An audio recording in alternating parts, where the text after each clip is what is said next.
Hai teman Kilin, perkenalkan, saya Kilin yang akan menemani malam-malammu bersama teman tak kasat mata. Kilin akan membawakan cerita-cerita seram yang membuat bulu kuduk kalian merinding. Cerita pengalaman Kilin bersama teman-teman dan keluarga Kilin yang boleh dipercaya, boleh tidak.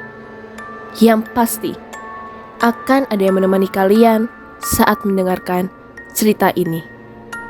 Sebelum kalian mendengarkan cerita Kilin, jangan lupa untuk subscribe, tekan tombol lonceng, like, comment, and share ya. Hai, aku Kilin.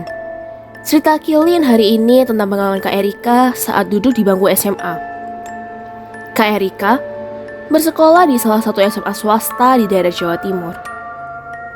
Sebulan setelah masa orientasi siswa, Erika yang masih kelas 1 SMA mendengar cerita dari kakak kelas mengenai salah satu toilet perempuan yang pintunya selalu digembok dan tidak pernah dibuka. Posisi toilet yang selalu terkunci ini berada di depan kaca yang biasa digunakan para siswi. Cerita yang sering tersebar mengenai toilet ini yaitu sekitar tahun 2000-an awal. Ada siswi yang bunuh diri di dalam toilet itu. Gosip yang beredar pun hanya sebatas adanya siswi yang bunuh diri. Alasan ia bunuh diri tidak pernah diceritakan. Karena kejadian tersebut, pintu toilet selalu digembok dan tidak pernah digunakan para siswi lagi. Hingga di semester awal ini, saat Erika dan teman-temannya yang akan mengikuti pelajaran olahraga, mereka kaget melihat toilet yang biasa digembok itu terbuka lebar. Kok tumben dibuka? Biasanya kan selalu tertutup. Padahal toiletnya bersih loh, kata salah satu teman Erika. Setelah berganti baju, Erika yang melihat teman-temannya penasaran dengan toilet itu pun ikut melihat ke arah toilet yang selalu tertutup. Saat Erika mengintip ke toilet, Erika kaget dan langsung lari meninggalkan teman-temannya. Erika melihat dari samping ada sosok perempuan berbaju putih dan rambutnya yang disisir menggunakan jari. Teman-teman Kak Erika yang melihat Erika lari ketakutan pun bingung. Dan saat di lapangan setelah berolahraga, Erika bercerita ke teman-temannya mengenai apa yang ia lihat tadi. Cerita seram di sekolah Erika tidak hanya di toilet wanita saja. Ada juga pengalaman Erika ketika pelajaran karawitan berlangsung. Di SMA Erika ada mata pelajaran karawitan di mana tiap siswa-siswi belajar memainkan alat musik Jawa, di antaranya gamelan, gong, dan alat musik Jawa lainnya. Tiap mata pelajaran karawitan, para murid pergi ke ruang karawitan, dan kunci ruangan itu hanya boleh dibawa oleh guru karawitan. Di luar jam pelajaran karawitan, siswa-siswi tidak dapat memasuki ruangan tersebut. Saat memasuki ruangan ini, ada banyak peraturan yang harus ditaati. Di antaranya, harus sopan dalam berbicara ataupun bertindak selama jam pelajaran dimulai dan tidak boleh melangkahi alat-alat musik yang ada di ruangan. Suatu hari, saat pelajaran karawitan berlangsung, guru karawitan Kak Erika yang kita samarkan namanya Pak Parto sering menegur teman-teman kelas Erika. Karena hari itu, kelas lumayan berisik, banyak yang mengobrol sendiri. Hingga salah satu teman Erika sudah tidak tahan ingin buang air kecil. Ia tidak sengaja melangkahi salah satu alat musik seperti gamelan dengan ukuran yang lebih kecil. Pak Parno yang melihat kejadian itu pun langsung marah besar. "Hei, Agus, saya sudah bilang tidak boleh melangkahi alat musik di sini. Dari tadi rame terus, sudah dibilangin yang sopan kalau di dalam ruangan ini," bentak Pak Parto. Pak Parto pun duduk dan diam sebentar di meja depan. Setelah itu Pak Parto pun kembali berdiri. "Bubar semua, hari ini tidak ada kelas," ucap Pak Parto sambil marah. Setelah kita semua keluar dari ruang karawitan dan kembali ke kelas, Pak Parto masih di dalam ruangan dan mengunci ruangan itu. Erika dan teman-temannya yang kembali ke kelas itu pun berdiskusi mengenai kejadian hari ini. Ketua kelas dan teman Erika yang melangkahi gamelan tadi, kita sebut saja Agus, memutuskan untuk kembali ke ruang karawitan untuk meminta maaf ke Pak Parto. Anehnya, ketua kelas dan Agus yang sudah tiba di depan ruang karawitan itu mengintip dari kaca di mana ada gorden yang terbuka sedikit. Ruang karawitan tampak gelap, dan ia melihat Pak Parto sendirian di dalam dan lampu dalam ruangan dimatikan semua. Ketua kelas mencoba untuk mengetuk pintu, tapi tidak ada jawaban dari Pak Parto. Setelah kurang lebih menunggu sekitar 10 menit, Pak Parto tetap tidak menjawab, dan ketua kelas memutuskan untuk kembali mengintip. Ruangan tetap gelap, tapi ia tidak melihat Pak Parto di sana. Agus, coba lihat ada Pak Parto enggak? Suruh ketua kelas ke Agus. Iya, kok enggak ada ya? Tadi enggak ada yang keluar ruangan kan? Jawab Agus. Tiba-tiba, ketua kelas dan Agus mencium bau wangi bunga. Mereka pun merinding, belum lagi di sana sangat sepi. Ketua kelas dan Agus pun langsung kembali ke kelas. Mereka menceritakan apa yang mereka alami tadi. Setelah kejadian yang dialami Kak Erika dan teman-teman satu kelas, mereka lebih berhati-hati saat berada di dalam ruang karawitan. Hingga memasuki semester kedua. Saat itu lagi ramai lagu Lingsir Wengi. Saat berada di ruang karawitan, salah satu teman Erika yang kita sebut saja Tini bertanya mengenai lagu yang saat ini sedang ramai dibahas itu. Apa benar, kata orang, bahwa lagu tersebut dapat memanggil sosok tak kasat mata? Pak Parto hanya menjelaskan sedikit mengenai lagu tersebut, dan ia menjelaskan mengenai lagu Jawa atau yang biasa orang Jawa sebut tembang. Setelah mendengar penjelasan dari Pak Parto, suasana dalam ruangan mendadak sepi, hingga salah satu teman Erika yang memegang alat musik gong menyetel lagu. Mendengar lagu itu, beberapa teman Erika pun kaget dan ketakutan. Belum lagi mengingat kejadian beberapa waktu lalu saat semester pertama. Pak Parto yang mendengar lagu itu juga kaget dan bertanya, "Siapa yang menyanyikan lagu ini?" "Maaf Pak, saya yang setel lagu Lingsir Wengi," jawab teman Erika sambil ketakutan. Pak Parto dengan nada tinggi menyuruh untuk mematikan lagu tersebut dan tidak membuat hal seperti itu sebagai bahan candaan. Teman Erika ini pun langsung meminta maaf.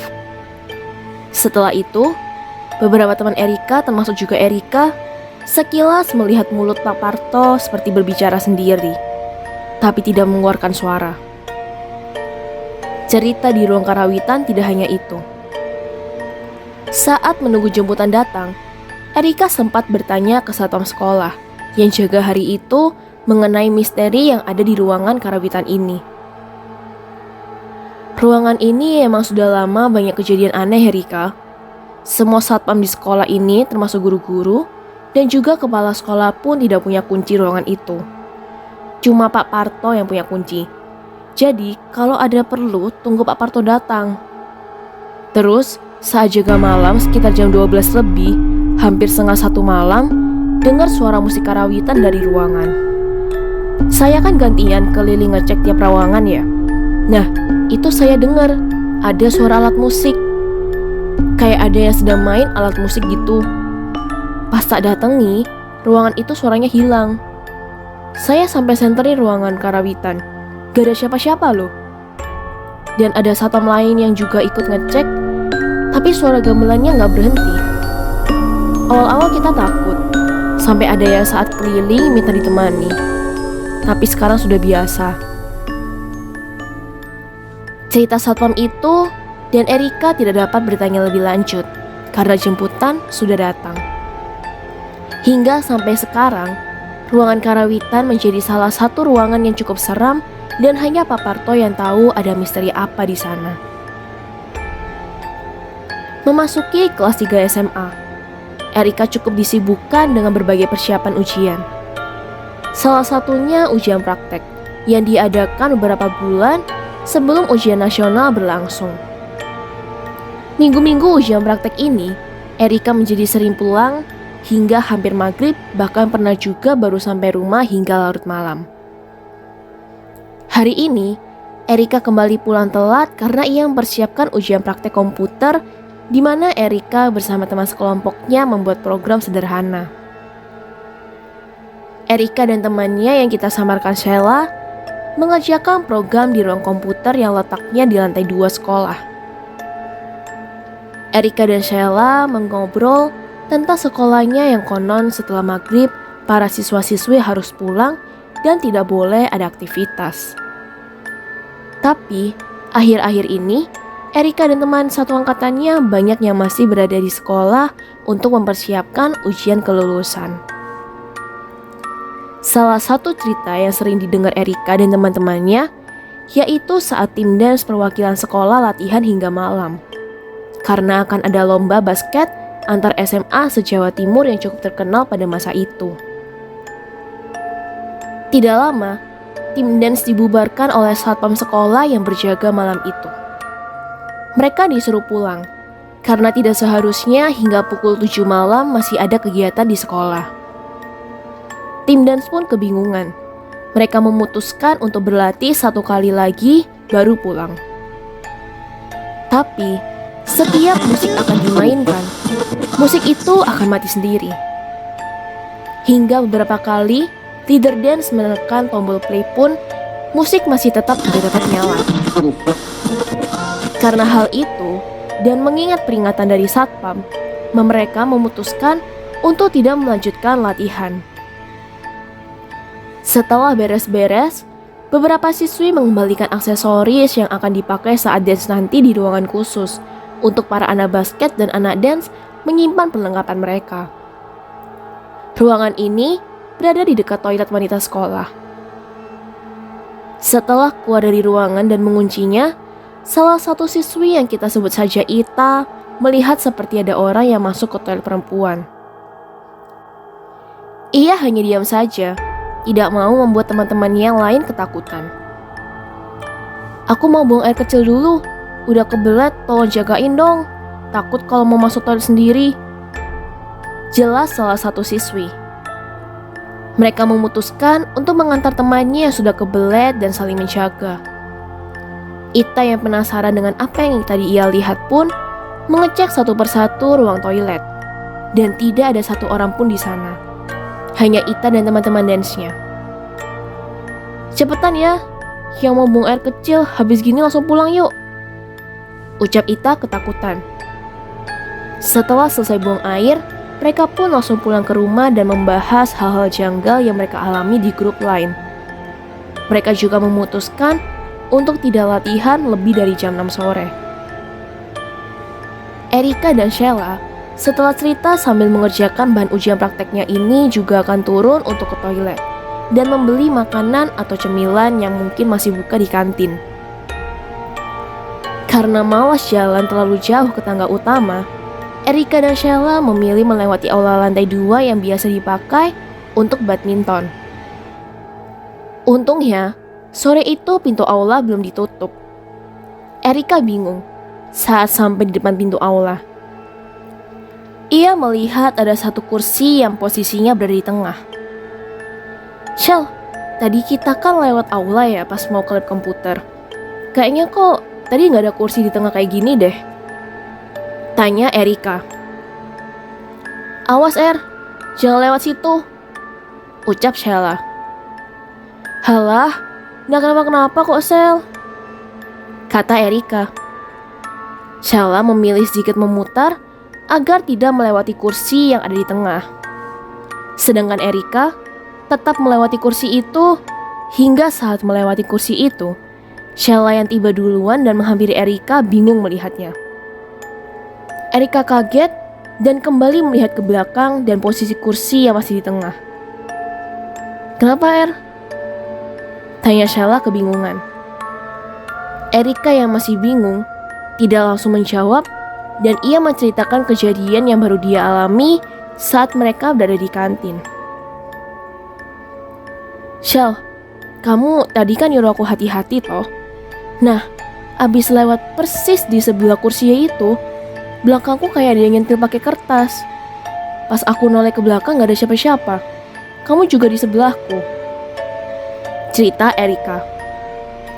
"Yang nyentil kamu pakai kertas ya yang duduk di kursi tengah itu. Aku udah bilang, jangan lewat situ, tapi kamu gak percaya. Aku tadi lihat emang ada kertas jatuh, tapi aku gak tahu kalau itu kamu disentil," terang Sheila. Memang, dari kecil, Sheila dapat melihat sosok tak kasat mata. Setelah kembali dari toilet dan kantin, Sheila dan Erika memutuskan ke ruang komputer lewat aula lantai 2. Setibanya di aula, mereka berdua tidak melihat kursi maupun kertas yang dipakai untuk menyentil Erika. Mereka berdua bingung siapa yang membersihkan kursi dan ruangan aula ini. Karena sore itu tidak ada orang di lantai atas. Hanya Erika, Sheila, dan guru yang jaga lab komputer. Setibanya di lab komputer, Sheila menanyakan ke guru yang menjaga lab apa ia melihat kursi di tengah aula. Guru tersebut pun menjelaskan bahwa ia tidak keluar lab komputer menunggu kami berdua. Tidak hanya kejadian yang dialami Erika, ia juga mendapat cerita dari tim PMR saat sedang ada pelatihan hingga malam di sekolah. Latihan PMR ini diadakan di aula lantai 2. Selesai pelatihan, tim PMR dan beberapa guru yang mendampingi menutup kaca dan membersihkan aula bersiap-siap untuk pulang. Setelah selesai semua, mereka yang hendak keluar meninggalkan aula dikagetkan dengan suara. Mereka bersama-sama melihat ke arah salah satu jendela yang sudah ditutup tadi.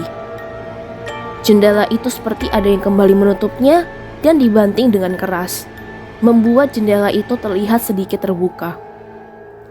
Setelah kembali ditutup oleh salah satu guru, mereka buru-buru turun dan pulang. Teman Kilin, bagaimana dengan sekolah kalian? Apa juga ada penampakan ataupun gangguan yang pernah kalian alami saat berada di sekolah? Apa cerita terseram pengalaman kalian selama di sekolah? Jangan lupa ceritakan pengalaman terseram kalian di kolom komentar ya teman Kilin. Terima kasih karena sudah mendengarkan cerita Kilin hari ini. Teman Kilin juga hadir di platform podcast kesayangan kalian, yaitu Spotify dan Noise. Jangan lupa datang dan dengarkan cerita-cerita seram Kilin lainnya. Terima kasih juga untuk subscribe, like, share, dan komennya teman-teman Kilin.